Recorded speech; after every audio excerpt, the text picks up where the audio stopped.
supaya mereka lebih paham lagi, lebih sadar kalau usaha itu butuh branding. Oke. Kalau sosial media itu butuh di manage gitu. Kalau pokoknya kualitas kita kayak gini. Jadi kalau orang yang mau ya udah ayo, tapi kalau nggak mau ya udah gitu. Ya, jadi dia pengen backgroundnya tuh sepi. Nah, jadi setiap orang itu punya yurekanya di dalam diri mereka. Dan di sini itu aku pengen merealisasikan tuh yureka mereka tuh seperti apa.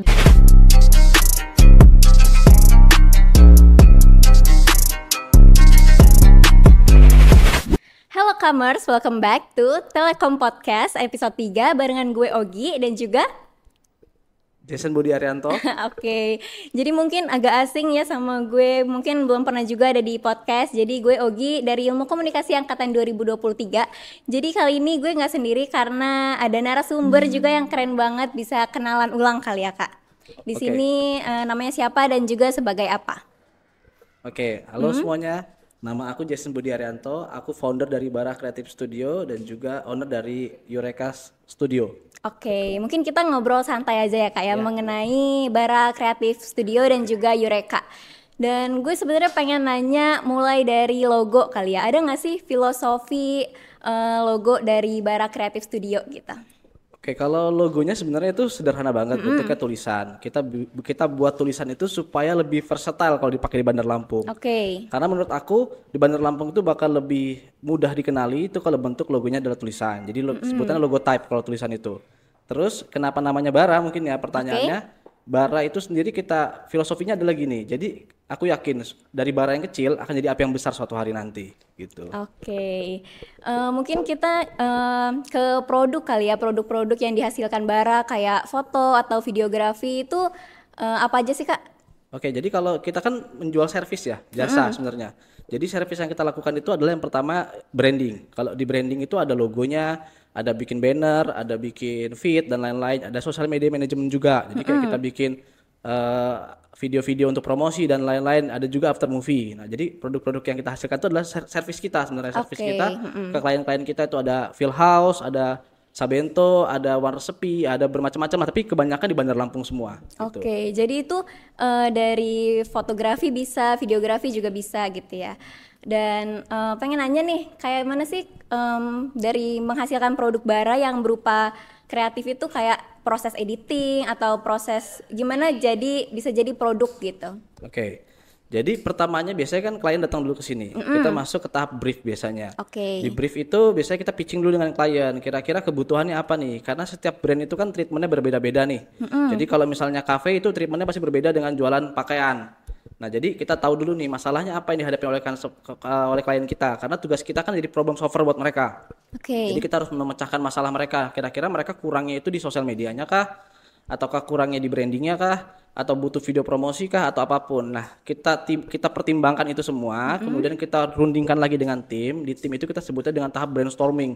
Di tahap brainstorming itu kita berunding. Kemudian nanti outputnya kita bikin jadi dalam bentuk content plan untuk si kliennya. Dari content plan itu nanti klien mungkin bisa tebang pilih. Jadi menurut dia mungkin kayaknya terlalu over budget nih kalau untuk bikin video. Oke. Jadi bisa dikurangi lagi di situ. Atau mungkin cukup fit aja kayaknya Kak. Oke, kita pakai fitnya aja. Jadi nggak pakai ini. Tapi aku kasih tahu kalau misalnya nggak pakai video, bakal ini nih resiko yang bakal kita terima. Kurangnya begini.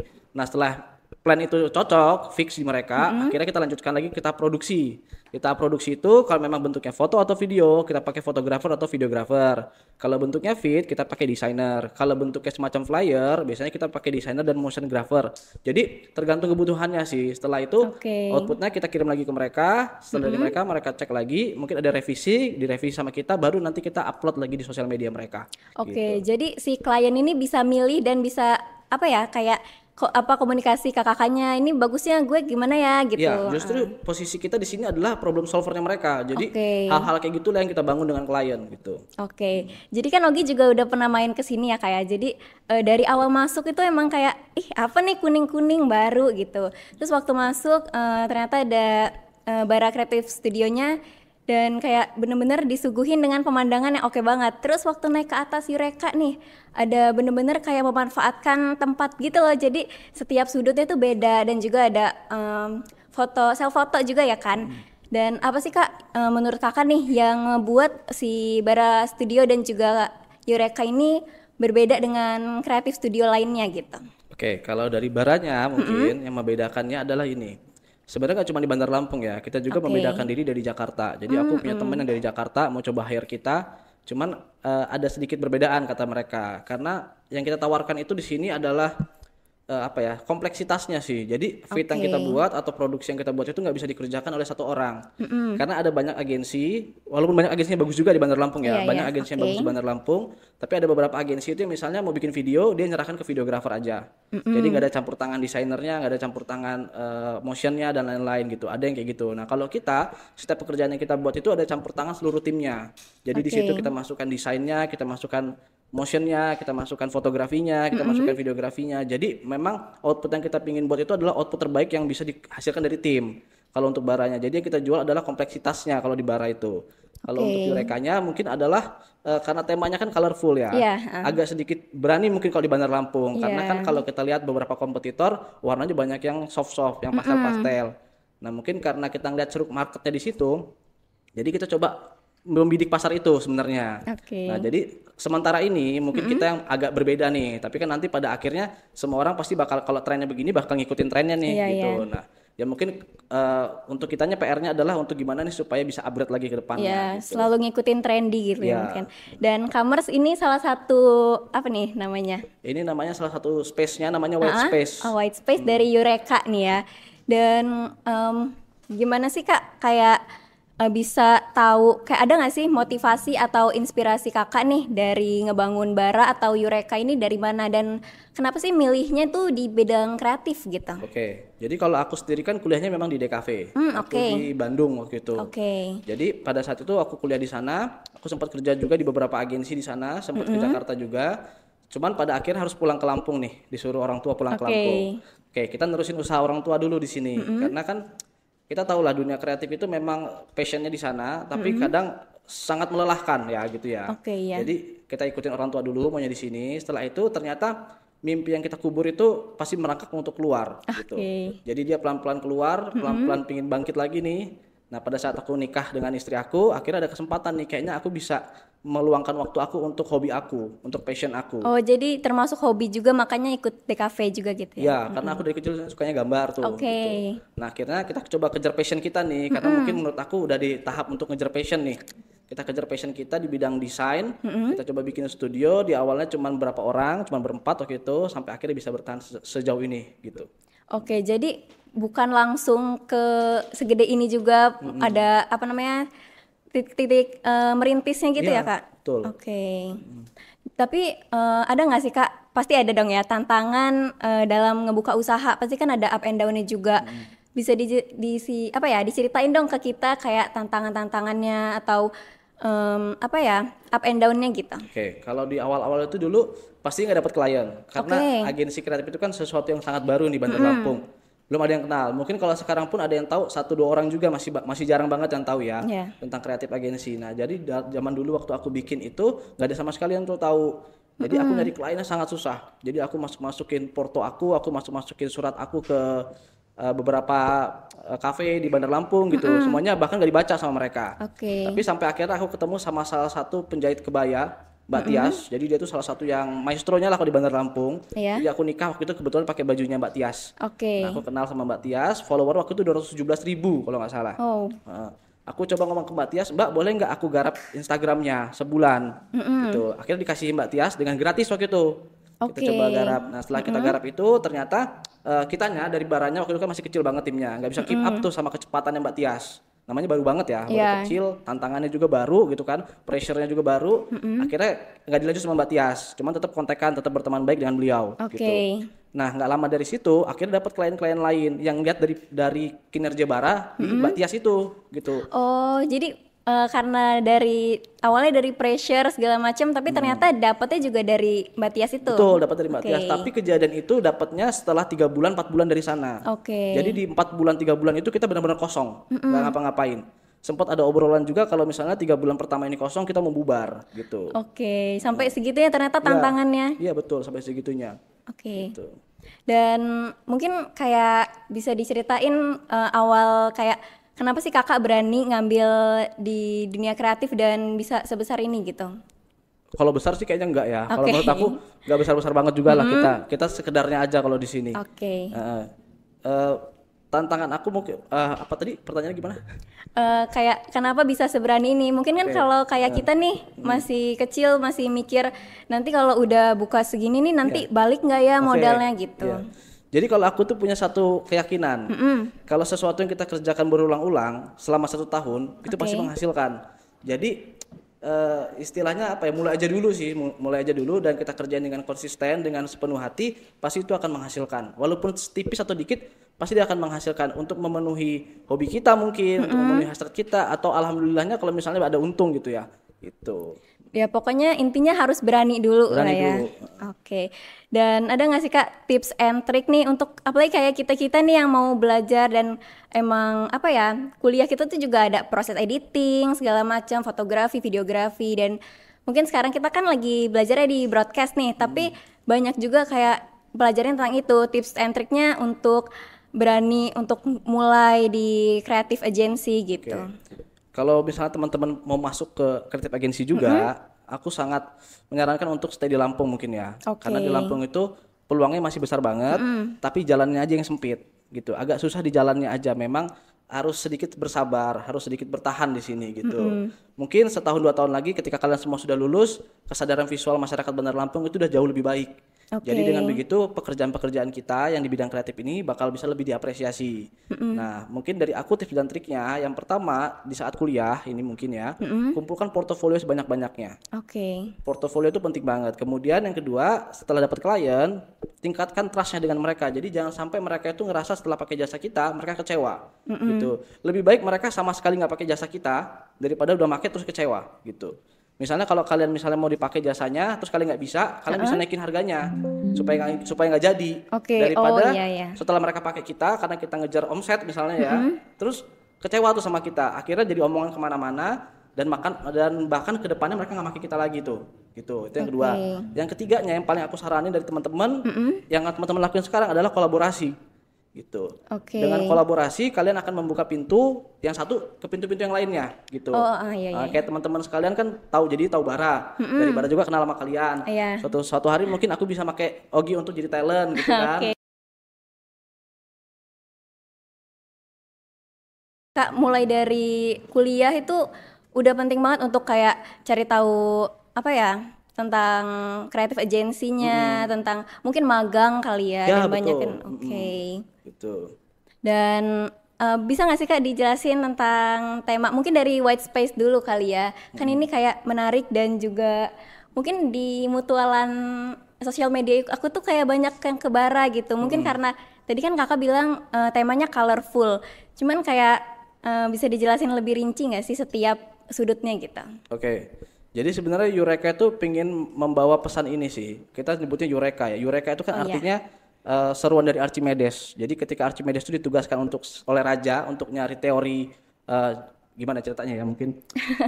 Jadi Archimedes itu ditugaskan oleh raja untuk menghitung emas di mahkotanya. Karena si raja ini merasa kalau emas di mahkotanya ini nggak murni semuanya emas, gitu. Tapi si raja ini memintanya nggak boleh dirubah bentuknya emasnya, nggak boleh dilelehkan, nggak boleh dirubah bentuk mahkotanya. Nah, ketika si Archimedes ini lagi mandi, dia nggak sengaja ngejatuhin mahkota itu di airnya.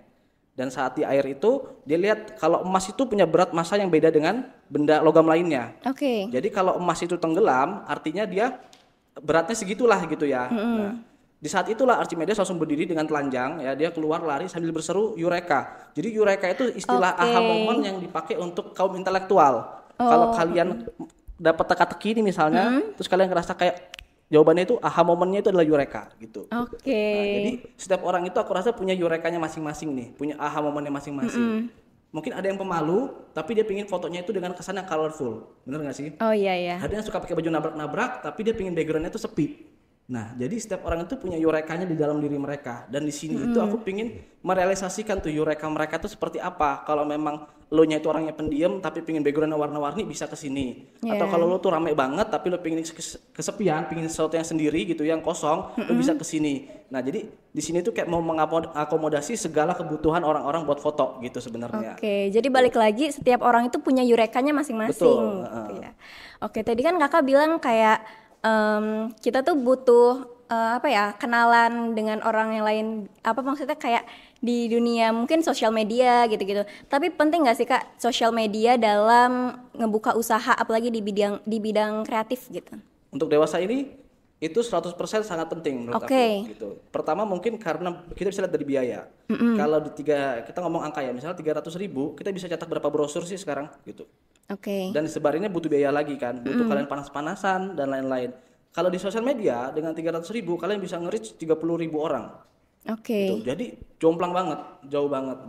Dari segi dananya aja jauh lebih efektif itu di sosial media. Jadi kalau dewasa ini menurut aku sosial media itu berperan penting banget, bahkan bukan cuma untuk kreatif tapi untuk usaha-usaha yang lainnya. Oke, jadi si Bara Creative Studio dan juga Eureka ini sangat sangat memakai sosial media gitu ya. Mungkin kayak bisa minta mungkin sekarang itu endorsement gitu, kayak gitu ya. Kalau kita belum sampai ke sana sih, belum sampai ke Oke. endorsement. Jadi kita sosial medianya sebatas kita untuk nge-reach orang-orang aja, untuk naikin awareness-nya tentang keberadaan Bara dan Eureka-nya gitu. Oke.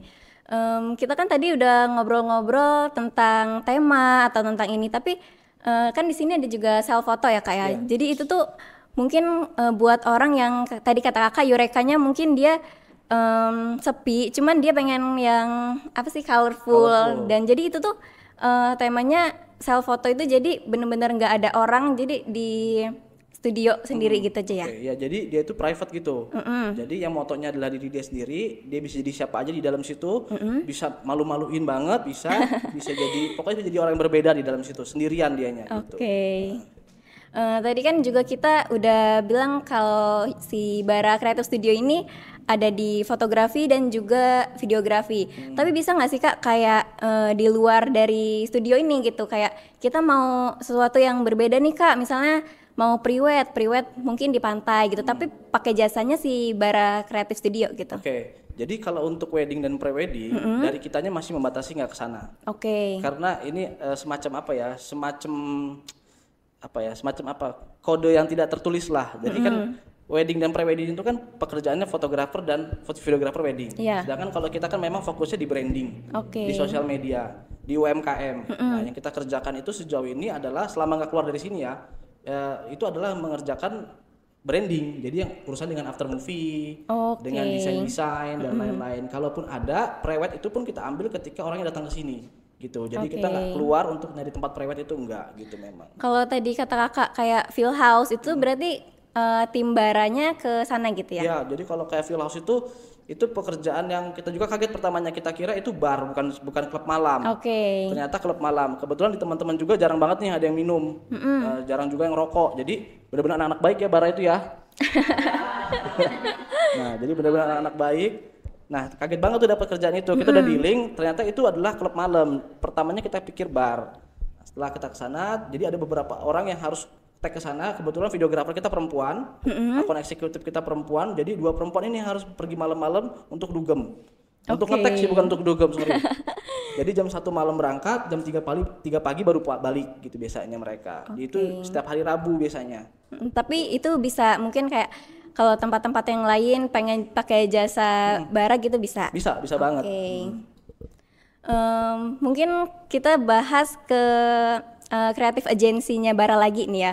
Ada nggak sih Kak kayak di bawah itu kan kayak ada lukisan-lukisan, terus juga ada tempat kalian bekerjanya, kantornya gitu ya. Ada nggak sih di situ tuh kan berbeda banget nih sama Eureka Studio yang colorful, itu ada temanya sendiri nggak sih Kak?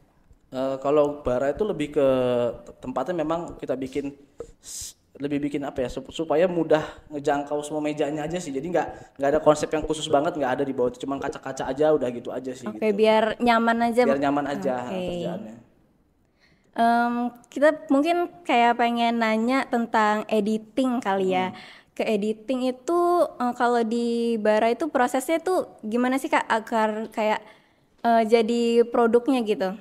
Oke, editing video atau editing yang mana? Editing video, editing foto juga boleh. Oke gitu. Jadi kalau foto dan video itu biasanya kan fotografer dan videografer kita ke lokasi nih, ke lapangan. Contohnya misalnya klien kita yang lagi ada Korean food, tahu nggak Palpal yang lagi Korean food Palpal di Antasari. Oh iya ya. Itu kita yang ngegarap juga. Oke. Nah, jadi mereka misalnya ke sana ngambil foto makanannya sampai sini diedit sama kitanya. Nah proses editingnya itu bisa jadi pakai Premiere Pro, Bisa juga kalau misalnya desain itu berarti masuknya ke Photoshop, bisa juga pakai Lightroom, atau juga biasanya bisa pakai DaVinci, tapi nggak sedikit juga tuh yang kita edit pakai CapCut. Kalau memang outputnya cuma bisa diedit pakai CapCut, ya pakai CapCut aja, nggak usah susah-susah gitu. Karena CapCut itu juga kan sudah cukup kompatibel ya untuk edit-edit hal kayak gitu. Oke, jadi sebenarnya dari CapCut pun bisa menghasilkan karya gitu ya, Bisa banget. Jangan CapCut, Canva dan lain-lain itu menurut aku sangat pro ya dengan Canva dan CapCut. Kalau menurut aku desainer itu dia menggunakan Canva pun kita sebutnya sebagai desainer. Dia menggunakan CapCut pun aku sebutnya sebagai seorang editor. Karena bukan masalah aplikasinya sebenarnya, masalah itu adalah output dan taste yang dipunyanya sama dia itu. Kalau taste-nya bagus, itu menggunakan aplikasi apa aja pasti bagus. Cuman kalau taste-nya jelek, mau dikasih aplikasi semahal apapun pasti hasilnya jelek. Gitu. Oke, jadi mungkin kalau seumuran aku gini ya Kak, kayak anak kuliahan itu benar-benar sangat ini berguna untuk Canva, Canva ada template-templatenya dan juga CapCut tadi kayak gitu. Jadi benar-benar ngebantu. Ya, itu sangat kebantu banget memang aplikasi-aplikasi itu. Oke, mungkin kita sekarang ngobrolin tentang bara kreatif lagi nih. Ada nggak sih kayak tantangan di klien? Mungkin kan kita dapat klien itu ada yang sesuai dengan kita mau, pasti juga ada yang enggak gitu. Jadi kayak gimana sih Kak ngadepin klien gitu? Oke, kalau ngadepin kliennya, kan setiap klien tuh pasti berbeda-beda nih datang ke sini. Ada yang sudah paham, ada yang kesadaran visualnya tuh tinggi, ada yang kesadaran visualnya rendah. Nah, kadang yang belum mengerti nih tentang desain yang baik atau visual yang baik, itu kita coba sampaikan, kita coba obrolin dulu. Kak, sebaiknya begini. Tapi kan ada juga tuh kadang yang ngotot, enggak lah gue maunya kayak gini pokoknya. Oke, kalau kakak maunya kayak gitu, kita kasih alternatifnya gini. Kita bikin 2 desain atau bikin dua konsep. Satu konsepnya yang si klien mau, satu konsep yang menurut kita bagus, satu lagi konsep yang budgetnya agak rendah biasanya. Jadi 3 konsep sebenarnya. Oke, jadi dia bisa milih sendiri. Dan kita jelaskan resiko dan keuntungan di masing-masing konsep yang kita masukin nih. Nah, jadi dari kakaknya itu bakal ngeliat kalau oh ya juga ya, kadang kalau kita cuma ngomong aja itu bakal susah ngedukasinya. Jadi kita harus bikin sesuatu yang bikin dia kayak oh ya juga, bisa juga kayak gini, jadi menarik juga ya. Nah gitu mungkin. Oke. Kan kita nih sebagai anak kuliahan ya Kak, dan mungkin baru awam banget juga tentang creative agency gitu. Mungkin kakaknya bisa kasih kita tips lagi nih sebenarnya. Cuman tips gimana kita tuh kayak yakin gitu loh Kak dengan pilihan kita. Oke. Yakin dengan pilihan kalian? Iya, kayak pengen terjun di dunia kreatif gitu. Jadi menurut aku ya, kalau kalian mengimani apa yang kalian pilih, jadi kan kalian sekarang lagi memilih sesuatu jalan nih. Oke. Ya kan? Kalian mengimani itu pasti akan menjadikan kalian seseorang gitu. Minimal kalau kalian melakukan itu terus-menerus, kalian akan menjadi ahli. Ketika kalian jadi ahli, itu orang yang akan nyari kalian gitu. Jadi menurut aku, kalau memang passion kalian di sini, jiwa kalian di sini, kalian kejar terus sampai kalian jadi ahli. Kalau bisa, saran aku mungkin untuk magang dan lain-lain, coba keluar. Setelah dari luar, coba balik lagi ke sini. Balik lagi ke Lampung gitu. Jadi ngembanginnya di Lampung tapi belajarnya di luar. Belajarnya di luar. Jadi sejauh mungkin pergi untuk belajarnya, tapi kembali laginya ke sini gitu. Iya, dan kita juga bisa ngebantu Lampung biar bisa makin dikenal gitu. Dan kesadaran visualnya tadi ya kayak yang biar kita kayak lebih sadar ternyata kreatif itu bukan sekedar foto atau video biasa gitu. Betul. Jadi magang kan teman-teman nanti magang nih. Kalau bisa magangnya mungkin bisa cari di luar. Nanti setelah dapat ilmunya di sana, coba diterapkan lagi di Lampung. Tapi perlu ditweak-tweak sedikit, mungkin nanti kan harus dibenerin bagian sininya, dirubah di sininya atau di mananya. Tapi itu bakal sangat ngebantu teman-teman, khususnya buat aku juga ya yang bekerja di bidang kreatif, menaikkan kesadaran visual masyarakat Bandar Lampung. Karena yang kalian ini adalah calon-calon klien aku pada akhirnya nanti, ya kan? Karena yang tua-tua pasti kan pergi, diganti-ganti sama muda-muda yang bikin usaha kan kalian-kalian ini nanti. Yang pakai jasa kita pun bakal berganti nih ke kaum Gen Z. Nah, jadi kalau kesadaran visual dari teman-teman sekalian udah meningkat, dari kita juga gak perlu banyak mengedukasi gitu. Jadinya lebih enak buat kitanya gitu. Oke, jadi kan Bara Creative Studio dan Eureka ini Creative Studio dan Creative Agency nih ya Kak ya.